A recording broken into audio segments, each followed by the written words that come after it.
Assalamualaikum warahmatullahi wabarakatuh.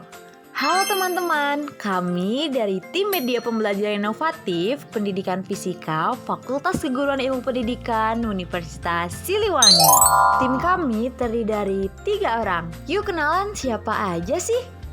Ada Kak Sofia, Kak Nida, dan Kak Garnis. Nah teman-teman, mari kita jelajahi alam semesta dengan fenomena teori relativitas khusus. Tujuan pembuatan media ini agar mempermudah teman-teman dalam memvisualisasikan fenomena relativitas khusus, pemahaman terhadap materi, serta fleksibilitas dalam pembelajaran yang bisa diakses di mana dan kapanpun. Mari kita mulai petualangannya. Di petualangan ini, mari kita hadapi Raja Belut yang jahat dan ambil kembali kunci harta karun yang telah dicuri Raja Belut. Simak, pahami, dan pecahkan setiap tantangan yang kamu temukan. Petualangan pertama, mari kita lihat kompetensi dan indikator relativitas khusus. Relativitas khusus merupakan materi kelas 12 yang termuat dalam kompetensi dasar KD 3.7 dan 4.7. Adapun 2 indikator pembelajaran yang harus dicapai, yaitu siswa diharapkan mampu memahami konsep-konsep transformasi dan postulat relativitas khusus. Siswa mampu menjelaskan konsep-konsep transformasi dan postulat relativitas khusus. Untuk petualangan selanjutnya, mari kita lihat materi relativitas khusus. Apakah kalian tahu apa itu relativitas khusus? Relativitas khusus merupakan pengukuran besaran fisika dan kecepatan cahaya yang mutlak dan bergantung pada pandangan pengamat, baik sedang bergerak ataupun tidak, dengan menggunakan hukum fisika yang sama. Ingat ya teman-teman, teori ini didasari oleh 2 postulat. Apa? Postulat? Apa itu postulat? Asumsi yang menjadi pangkal dalil yang dianggap benar tanpa perlu membuktikannya. Yang pertama, hukum fisika berlaku sama dalam semua kerangka acuan inersia, yaitu kerangka acuan yang bergerak dengan kecepatan konstan. Yang kedua, kecepatan cahaya di ruang hampa selalu konstan dan tidak tergantung pada gerak sumber cahaya atau pengamat. Kecepatan cahaya adalah batas kecepatan maksimum di alam semesta yang besarnya 3 kali 10 pangkat 8 meter per second. Kerangka acuan. Kerangka acuan ini dibagi 2. Ada kerangka inersia, kerangka acuan yang bergerak dengan kecepatan konstan tanpa dipercepat dan diperlambat. Dan kerangka non-inersia, kerangka acuan yang bergerak dengan kecepatan yang dipercepat maupun diperlambat. Mari kita lihat soal ini. Menurut pengamat yang ada di dalam kapal selam yang bergerak adalah penyelam. Tetapi menurut penyelam, yang bergerak adalah orang yang berada di kapal selam. Jadi, siapakah yang benar? Jawabannya adalah tidak keduanya. Karena pengamat penyelam dan pengamat yang ada di kapal selam sama-sama bergerak. Mari melanjutkan petualangan selanjutnya. Transformasi Galileo akan berlaku jika kecepatan relatif P ini sangat-sangat jauh lebih kecil daripada kecepatan cahaya. Misalnya, terdapat 2 kerangka koordinat yang berbeda, yaitu K dan K aksen, di mana K aksen ini bergerak dengan kecepatan tetap P terhadap K. Sehingga kita dapat mendefinisikan bahwa kerangka inersia itu adalah kerangka yang bergerak dengan kecepatan tetap terhadap suatu kerangka acuan.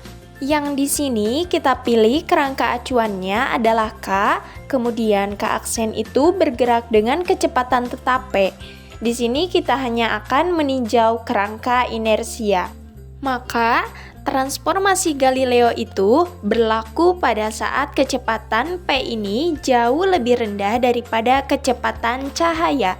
Itu akan mengatur bahwa X-aksen, yaitu posisi suatu objek, misalnya lampu biru ini menurut kerangka K-aksen akan sama dengan X-aksen sama dengan X min PT, di mana T-aksen yaitu waktu yang terukur oleh kerangka K-aksen sama dengan T atau waktu yang diukur oleh kerangka K.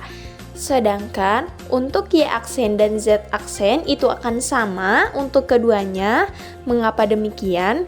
Karena arah gerak kerangka K aksen itu terdapat pada sumbu X. Sekarang, jika terdapat dua buah peristiwa, misalnya ada lampu biru dan lampu merah, maka menurut pengamat pada kerangka K, jarak antara keduanya atau delta X adalah X2 dikurang X1. Sedangkan selang waktu antara kedua peristiwa ini, misalnya delta T, yaitu T2 dikurang T1. Sedangkan menurut pengamat yang ikut bergerak bersama kerangka K aksen, jarak antara kedua peristiwa ini atau delta X aksen yaitu X2 aksen dikurang X1 aksen. Sedangkan selang waktu antara keduanya yaitu delta T aksen sama dengan T2 aksen dikurang T1 aksen. Mari melanjutkan petualangan selanjutnya. Jika kecepatan P ini sangat tinggi, lebih dari 1/10 kecepatan cahaya, maka transformasi Galileo tidak berlaku lagi dan harus diperluas dengan transformasi Lorentz. Yang ini berlaku secara umum, di mana X aksen sama dengan gamma dikalikan dengan X dikurang P dikali T, dan kemudian T aksen itu sama dengan gamma dikalikan dengan T dikurang P per C kuadrat dikali dengan X. Sedangkan Y aksen dan Z aksen itu sama dengan Y dan Z.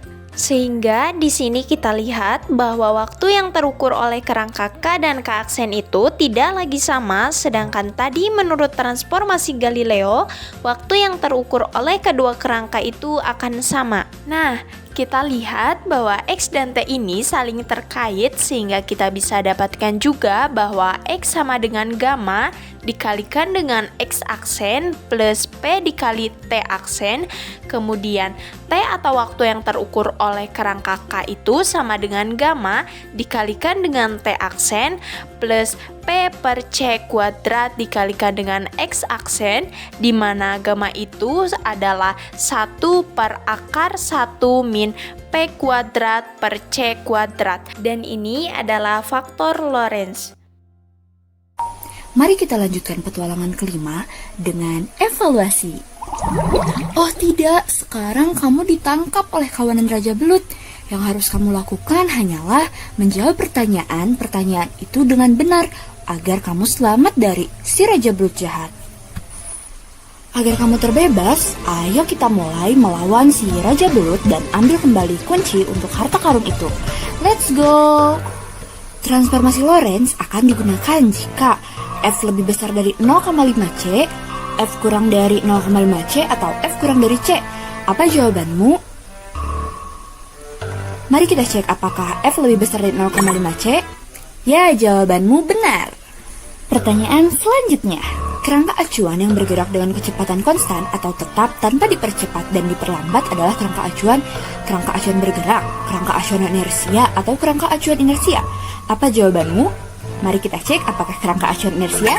Ya, jawabanmu benar. Selanjutnya, terdapat dua postulat Einstein yang mendukung teori relativitas khusus. Terdapat dua jawaban. Kalau tidak salah sih semuanya konstan ya, di mana hukum-hukum fisika berlaku sama pada seluruh kerangka acuan yang memiliki kecepatan konstan dan kecepatan cahaya di ruang hampa selalu konstan. Mari kita cek. Ya, jawabanmu benar. Wow, kamu berhasil mengalahkan si Raja Belut jahat. Mari kita ambil kunci tersebut untuk melanjutkan petualangan. Mari kita lanjutkan untuk berburu harta karun. Wow, ternyata kita disuruh memilih harta karun. Peti mana yang akan kita pilih? Sepertinya peti hijau itu menarik. Wow, ternyata kita mendapatkan banyak sekali harta karun berharga.